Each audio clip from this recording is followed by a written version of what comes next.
Hello, everybody. Welcome to seminar. Thank you for coming to attend today online, around the world, and in person, 24/7, 365. No, that's not part of it. I'm Andy Baldwin. I'm proud to have to be able to introduce today's speaker, who is Sylvia Jacobson. And so I'd like you to just point out a couple of things. There is a online form to fill out during the evaluation. I put that in the chat box. You can fill that out before I'll send out a notice later on, but I'm glad to introduce Sylvia Jacobson, who's finishing up her master's degree and is going to defend next week. She's working on Phragmites and vegetation. Sylvia graduated with a BSE degree in environmental engineering from Princeton University in 2017. She had a few positions that she worked at during college. After college, she worked at an environmental consulting company, Anchor QEA, modeling contaminant transport and fate, and also how you could remedial different treatments, different designs would improve human health or risk or ecological risk assessment. So she got interested in wetlands, had a thing during, I think it was during college or early in college, with Joyce Zedler, far before she defended, before she finished college, where she went out and worked in wetlands and worked with plants and things, and that apparently made some kind of long-lasting impact.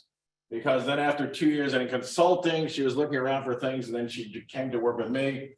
After she graduates, she's got to go into a PhD program and work with Jared Wilmoth, who's going to work more in the biogeochemical, not sure exactly what, perhaps still in wetlands, and pursue that. And she does have a Sea Grant.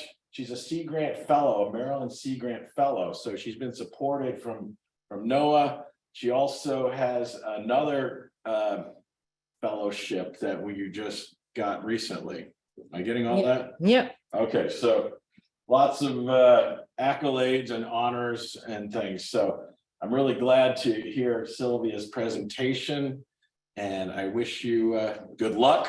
Thank and you. We'll have questions in a little while. Yes. Okay, thank you for the introduction. You're welcome. Hello, everyone. I'll be presenting today on my master's research, which focused on restoring native wetland vegetation after removing the invasive wetland grass, Phragmites australis.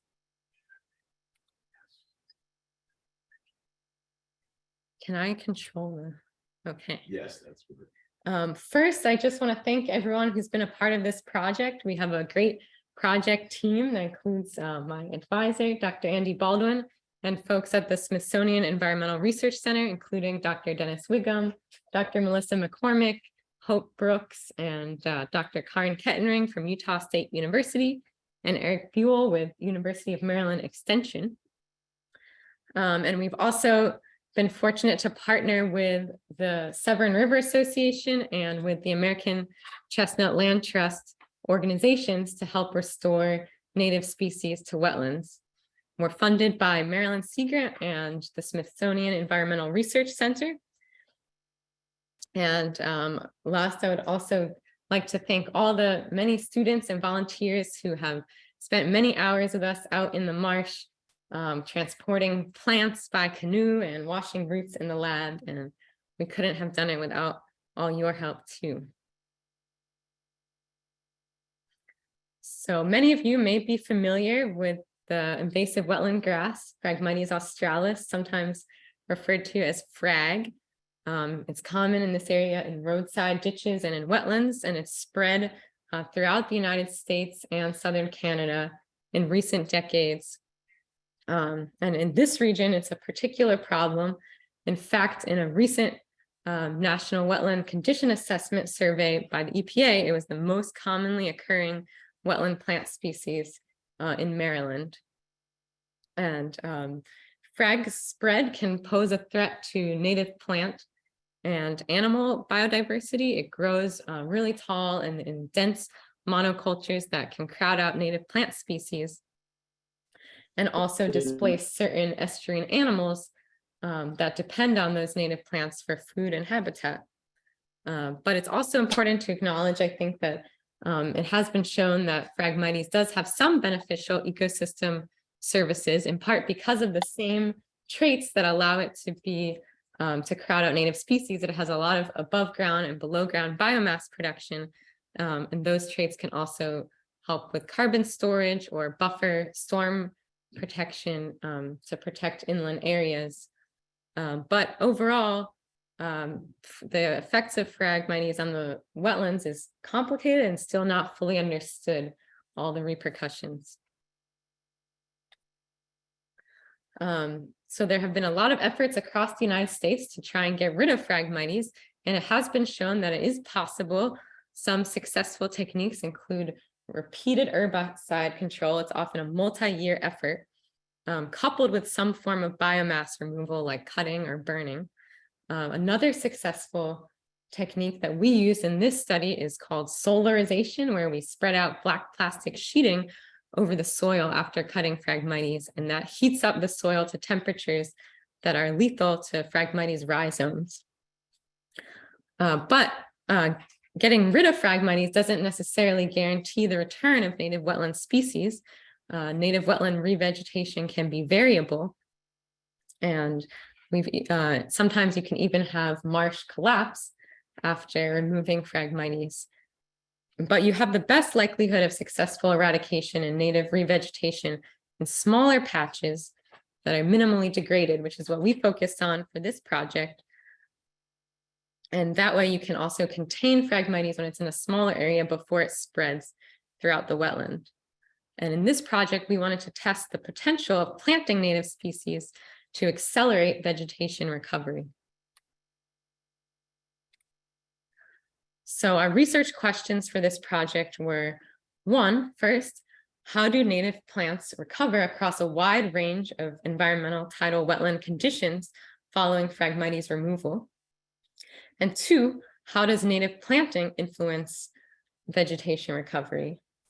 And also, how does planting affect the important wetland ecosystem functions? And also, we wanted to test what is the best elevation in the tidal regime to plant different species for best growth and survival, to make recommendations to land managers.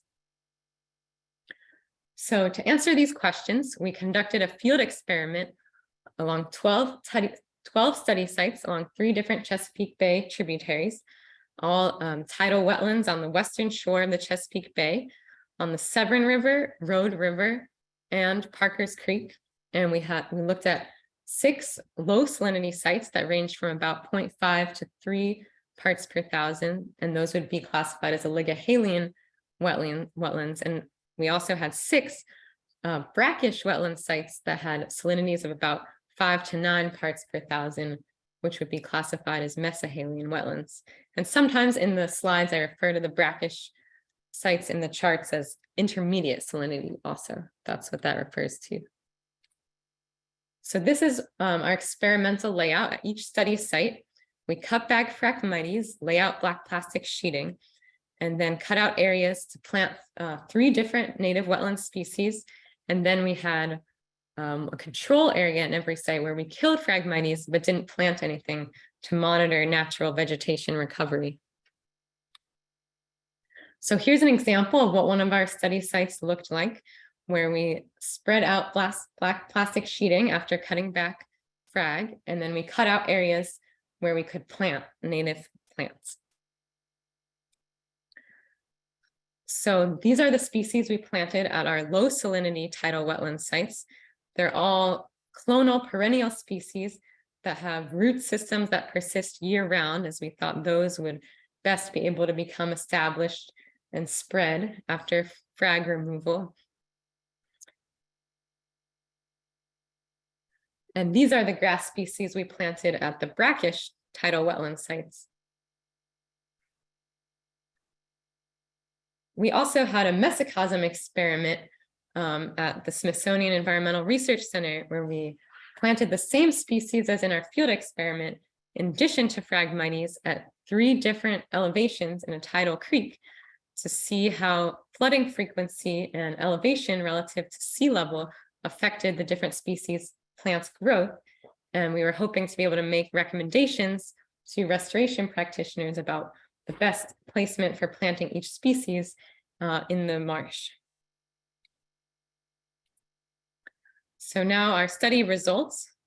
First, looking at how native plants recover following Phragmites removal across a wide range of different tidal wetland conditions.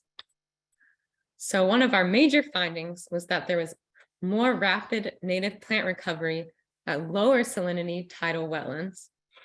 So you can see, for example, in the graph on the left, on the y-axis, we have control plot plant cover, which is the amount area shaded by native vegetation in the plot. And immediately following Phragmites removal, cover was pretty low across all sites. But then in the following 2 years, native vegetation developed more rapidly at the low salinity sites, shown in blue, compared to the intermediate salinity sites in orange. And we also looked at above ground biomass, where we harvested sections of returning native plant species and dried and weighed them. And we also found that there was higher vegetation biomass returning to sites at lower salinity sites compared to the brackish sites. And here's a picture of an example of what that looks like. These are 2 sites, both on the same tributary at Parker's Creek. On the left is a lower salinity site where you can see in the center is the area where we cleared back Phragmites, and there's a lot of native vegetation growing in. And then on the right is a more brackish tidal wetland on the same tributary, where native vegetation recovered more slowly. In addition to the effects of salinity on vegetation recovery, we also found that site hydrology was a dominant driver.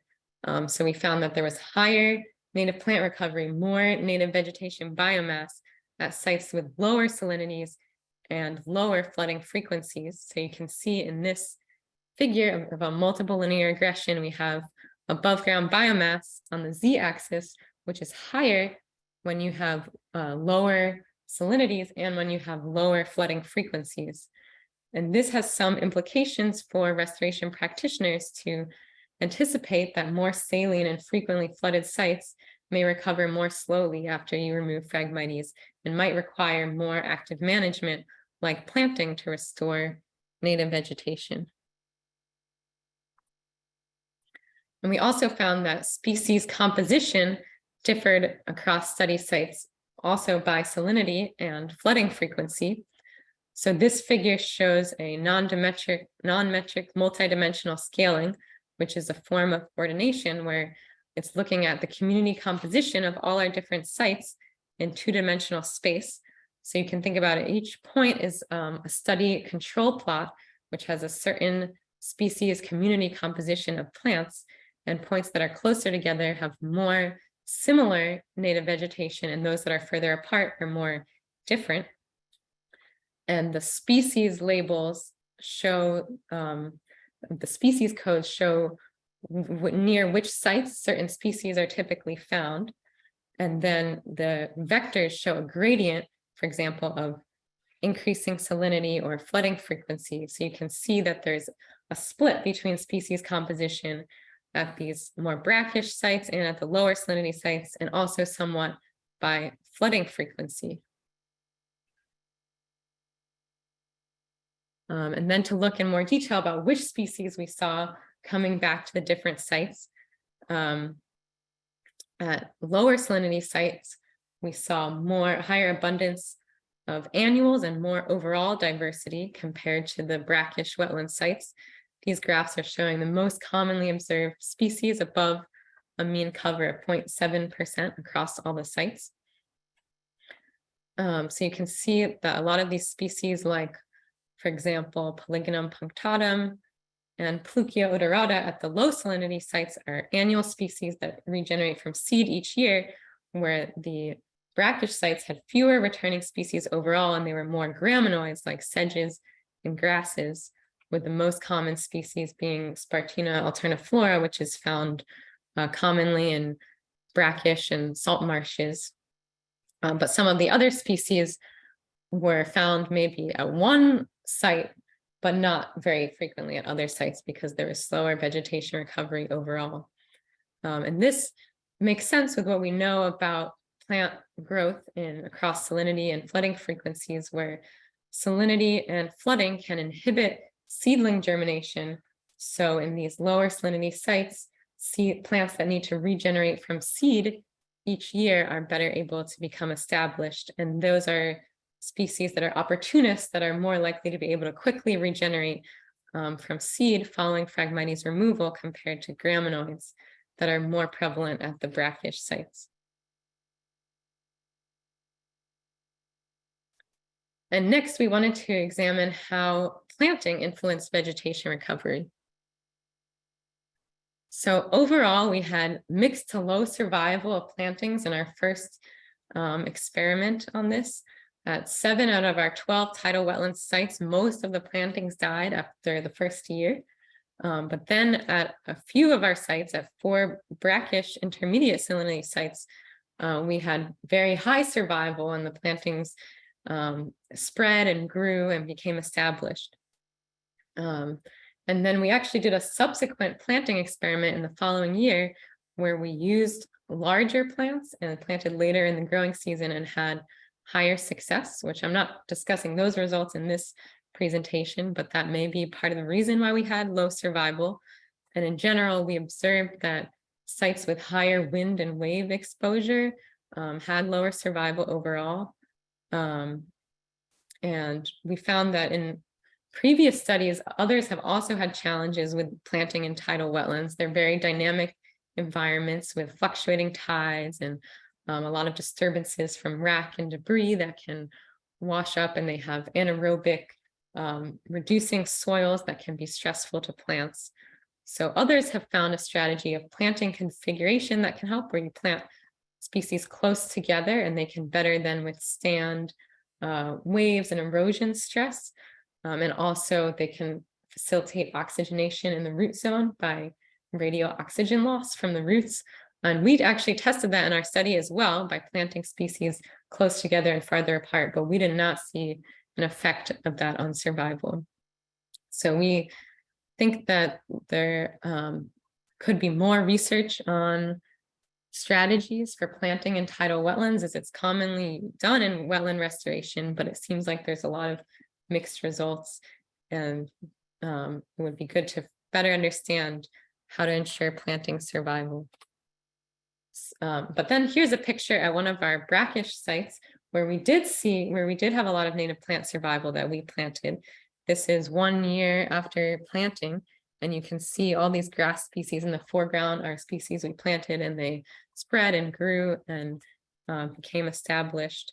And we saw limited Phragmites regrowth in those areas too. So it shows that there is potential for native planting to help site recovery if it can be done successfully. So overall, to look at the success of planting at all our sites. So on the left, we have our low salinity sites and then our brackish sites. And of each set of bars, the leftmost is a planting plot, and the right in the stripes is a control plot. And then the gray bars show the portion of plant cover that we planted, where the green is unplanted species that came in. So you can see at our low salinity sites, there's little difference between control plots, planting plots, and there's not a lot of gray, so there wasn't a lot of planting survival. But then at these more brackish sites, there was lower vegetation cover overall, but there was a difference between the control plots and the planting plots, where we had higher vegetation cover in the planting plots, and about half of that in gray in years 2 and 3 was from species that we planted. And we also were interested in how planting might affect wetland ecosystem functioning. We didn't find any effects on soil carbon storage. It's possible that those processes don't occur in a 2 to 3 year time scale, nor did we see any effect on soil oxidation reduction potential, which is a proxy for the oxygenation of the soil and oxygen availability. What we did see was that perennial plantings were associated with higher root mass.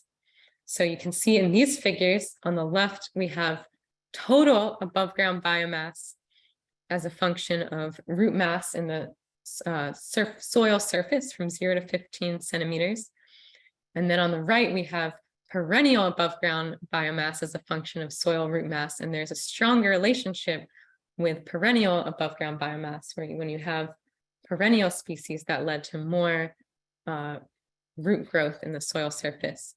And we had one site that had much higher above ground and below ground biomass than the other sites, which we think is a real data point that, but we also tested these fits with and without that point, because that was driving some of the statistical results. But even without it, we still see the same effect.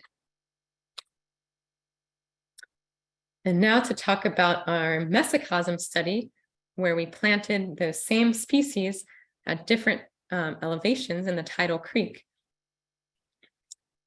And we planted them all in a sand vermiculite mixture because we thought that would help quantify carbon storage and also make it easier to analyze, to quantify root growth in the pots. But we realized that that led to really differing conditions from what you have in an organic marsh soil. So we saw some pretty different results from what other people have seen doing similar experiments with peat soils, or from what you see in a organic marsh or with organic soils. But we think that this could have some interesting applications for wetland restoration that uses dredged material, which is often a sandy substrate, which is more porous and low carbon and has very different soil properties than a typical organic marsh. So we found overall that peak biomass production, this chart is looking at above ground and then below ground with the negative numbers, was higher for a lot of species at the highest flooding frequencies at the lowest elevation in Tidal Creek, including for Phragmites australis, for Spartina sinusoides, Disticus spicata, Panicum virgatum. And this is different than what others have found in similar experiments with peat soils, where these species thrive typically at lower flooding frequencies, since higher flooding frequencies can lead to stressful anaerobic conditions. But what we think is going on is because these sandy soils are well drained and have lower carbon, then there aren't as reducing conditions. When flooded, the soil can drain out, so you don't have as much anoxia in the soil, and you also don't produce as much sulfide and things that can be toxic to plants. And then the more frequent tidal flooding actually can lead to increased nutrient input, which benefits the plants. So we think this could have some implications for wetland restoration with dredged sandy materials, where these species may grow better at lower elevations and more frequent flooding, and they may actually require those conditions in those restored sites. So overall, the conclusions from our study, we found that native vegetation recovers more rapidly after Phragmites removal with lower salinities and less frequent flooding. And this is important for land managers to know, that when removing Phragmites, you know what kind of vegetation recovery to expect and whether you might need some sort of active management like planting to help restore native vegetation. But we found when we tested native planting that outcomes were variable overall, and some sites had high die-off where plants at other sites spread and grew. So we did see potential for native planting that accelerated site vegetation recovery at the higher salinity sites. But for land managers who are investing resources in planting, if they're using that as part of the restoration technique, we may need more research and review on successful techniques for tidal wetland planting to ensure better success. And then we looked at the ecosystem functions provided by planting, and what we found was that perennial plants were associated with higher root growth, which suggests that perennial plants can help stabilize the soils after Phragmites removal and also promote important ecosystem functions in wetlands like carbon storage. And then in our mesocosm study, where we grew plants at different tidal elevations in the creek, we found that plants in a sandy substrate grow at lower elevations and higher flooding frequencies compared to what others have seen with organic soils, suggesting that if sandy soils were used as a substrate, for example, in wetland restoration, these plants may require more flooding frequencies and would do better at lower elevations than in a typical organic marsh. And that is all. So thank you, and let me know if you have any questions. Okay, I think we've got time for some questions, and welcome some questions from the audience and also from online if you want to type them into the chat box. So let's see, does Marty usually call them out or do I? Yeah. Okay, Dr. Tilley. Well, first of all, congratulations on the spectacular study that you did during COVID. Tip of the hat on that one. Many years ago, we used to do some research on brackish marshes, constructed marshes for treating wastewater from a shrimp aquaculture facility. And what we saw there in terms of the planting survival was we planted about 10 or 15 species. You lost about half of them, but then you got about half volunteers. Mm-hmm. I was wondering what the literature says. It looks like your study's kind of finding something similar. You're losing a certain percentage, maybe half, and then you're getting a lot of volunteers in. Yeah, that it seems there's not a lot of literature. I was surprised that there wasn't more on tidal wetland planting, but it seemed like others were finding similar things where it was mixed, like one species, it would all die, and then another species, half of them would grow, or one species would do great. And some people did seem to report success, especially some of these studies that looked at these clumped planting configurations. But I also wonder if sometimes the failures are underrepresented and underreported. Right. So yeah, it seems like it's challenging for many people. Not really a good rule of thumb yet then on what survival looks like for planting for wetlands. Yeah, it looks like it's pretty variable. Somebody needs to be admitted. Hold on. Thanks. Thank you, Adele. Sylvia, Sarah, you have a question, it looks like. I do, sort of similar. I was thinking about the level of recruitment that you saw, which especially from the low salinity sites, which is much more expensive than what you've been planting. But if I remember correctly, very little of that was Phragmites coming back. Yeah, so we did see a small amount of Phragmites shoots, but not that much, although this was a 3-year study. So likely if there's any Phragmites shoots, these sites often need repeated management because right now maybe they're mostly native vegetation, but Phragmites can easily grow up quickly. So it seemed like we were successful in this time frame at keeping Phragmites out, but it often requires repeated management, even if it's less extensive than what you do initially, to follow up, one more time. So yeah. Is most of what moved in then the one with Frag coming back, did that kind of come in like from the edge back with it the surrounding community like coming back into the center, or how were all of those species? So it seemed like it was mostly recruited from seeds. So seeds either that were buried in the soil or seeds that dispersed in on the tides, wind dispersal. Some sites there might have been some plants at the edges, like some of these graminoids growing in, but it seemed like it was mostly seedling germination.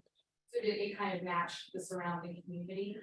In the low salinity sites, not necessarily, because we had a higher abundance of annuals than you would see in a lot of the nearby mature plant communities.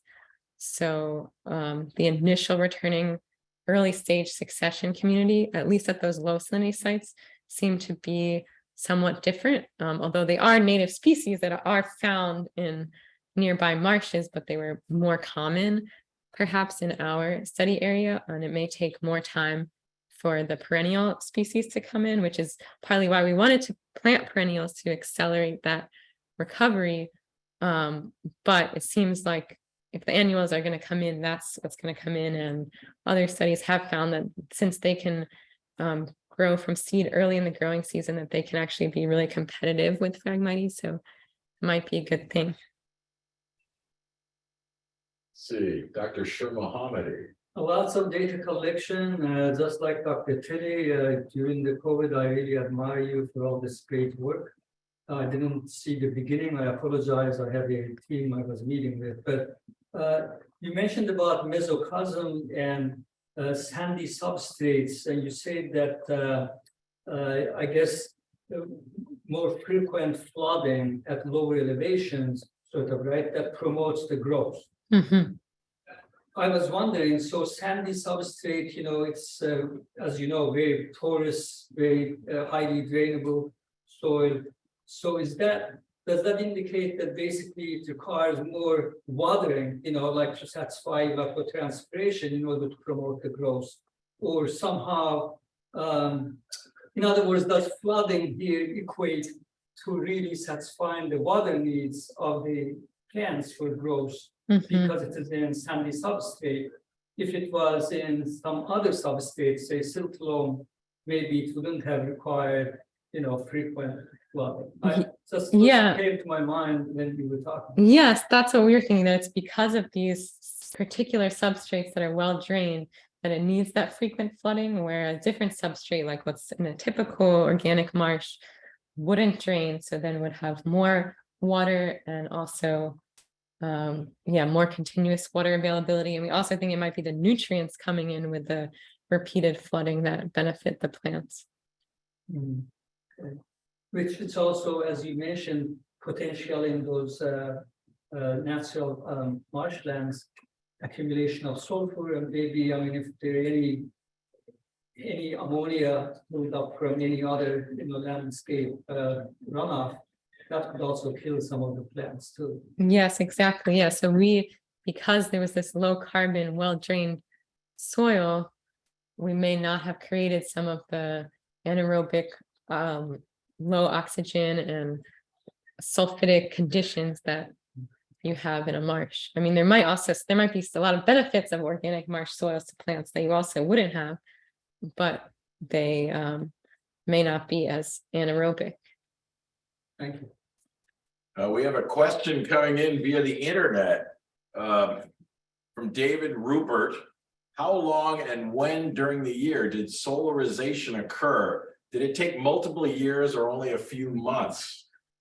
So we did in the areas where we planted, the solarization was quick. It was just a couple months, although in other sections of the marsh that wasn't part of our study area where we wanted to remove Phragmites, we left it for a year. And I think we partnered with the American Chestnut Land Trust at Parker's Creek, and I believe they left out the black plastic often for a year. They put it in the spring and then took it off the next spring, and that seemed to be enough. Sylvia, you talked about how there's not a lot of literature on tidal wetland replanting, especially, I guess, after Phragmites removal. Why is that? Haven't other folks tried it more often? Yeah, I was surprised too. I think maybe a lot of the people doing wetland restoration, maybe there's more in the gray literature where it's something that's done by restoration practitioners, but might not always be in a study. I mean, there were some studies, but also tidal wetlands are maybe more niche too, where some wetland restorations are in non-tidal wetlands, and those also have stressful anaerobic soils that can be difficult for planting, but they might not have the tidal action. So it's a little different. Yeah, I'm also trying to get more of a sense of the impact of these results in solarization, because from what little I know, it's really hard to get rid of Phragmites. mhm. It comes back really quickly. In your time frame, you didn't see a lot of Phragmites recolonizing. So is this really it's quite dramatic, right? This is. Well, I think this technique works really well for small areas. So this is a good strategy if you have a small patch of Phragmites that you're trying to manage, but it wouldn't be very feasible for a huge expanse where you see people, they spray herbicide from helicopters to try to manage large areas, and we were focused on the small areas since maybe that contains it, but yeah, it seems like a strategy that works. And I know someone we work with who does it as a business to manage Phragmites, but in small patches. Okay, any more? Yes, sir, Dr. Leesnam. Just one more Yes. question, and this is outside the scope of your study, but do you happen to notice any difference in mosquito populations before and after the Phragmites? I didn't notice, but what I do notice is that there aren't that many mosquitoes at these tidal marshes that we've been at compared to just on campus or areas around here, which is really which is really interesting because people associate marshes with mosquitoes, but there really aren't that many there. Please, we've got time, so please, Dr. Adele. Yeah, I mean, this is really very interesting, and that's why I'm asking this. So you mentioned that, in large areas to sort of control Phragmites, they are spray pesticides or herbicides and so on. But smaller scale, I mean, this process that you used, it works. So is it possible then, as a recommendation, that in order to avoid these harmful pesticides being, sprayed in larger areas, to actually divide these wetlands to smaller sections and use similar type things? In other words, would it be very costly compared to pesticide, both environmental health and all? It's not part of your work, you haven't done it, but I think that could be a recommendation one could hypothesize at least, right? Yeah, I think it's an interesting idea. I think it's probably more labor intensive, takes more people to come out, lay out black plastic. I mean, we actually sewed sheets of plastic together because they didn't make sheeting big enough and staked it down, but I think it could be potentially scaled up. And I know sometimes there's fear in communities of the impacts of glyphosate and the herbicides they use, so maybe it would be more palatable also, and communities could be more excited about it. Yes. Do you know if there's any effect of the solarization on microbial community when it's done? And I'm wondering if that's maybe not so much concern on a small scale, but that could be a concern if you were to do it on a widespread. Yeah, I think it's an interesting question that we didn't test it, so I don't know, but certainly if you're heating the soil to temperatures that can kill off Phragmites, that kind of heat maybe could change soil microbial communities. It definitely could affect things that we don't understand. It was cool to see that at these low salinity sites, even after that, these seedlings, some of them may have been buried in the soil, some might have been brought in, but probably some were there and were not affected by that heating, that they were able to withstand that and regrow. But I don't know, but it's pretty open and sunny in the marsh, so could be hot. What about what did we see growing at Arlington Echo that came in and colonized the area? Oh, the Eliacris? No, the animals. Oh, the raccoons? Yeah. We found some raccoons that like to live under the black plastic. It was nice and warm early in the year. Yeah. Yeah. It was Yeah, a mother cozy. and some babies, I think. Yes, yeah. You wouldn't think plastic sheet. Perfect habitat. Solarization causes how deep that heat, in other words, penetrates.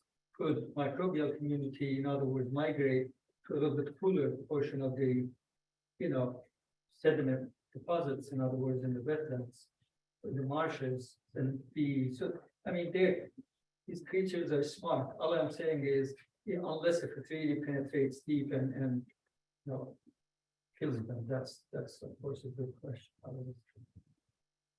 Interesting. Mhm. Okay, any other questions? If not, I'd like to remind you, please fill out an evaluation form. I put it on the chat. It's in the email from Marty, but let's give Sylvia a big round of applause. Thank you very much. Thank you for coming to seminar online, at home, wherever you are. Thank you. Yes, thank you. Good day. Yeah, thank you.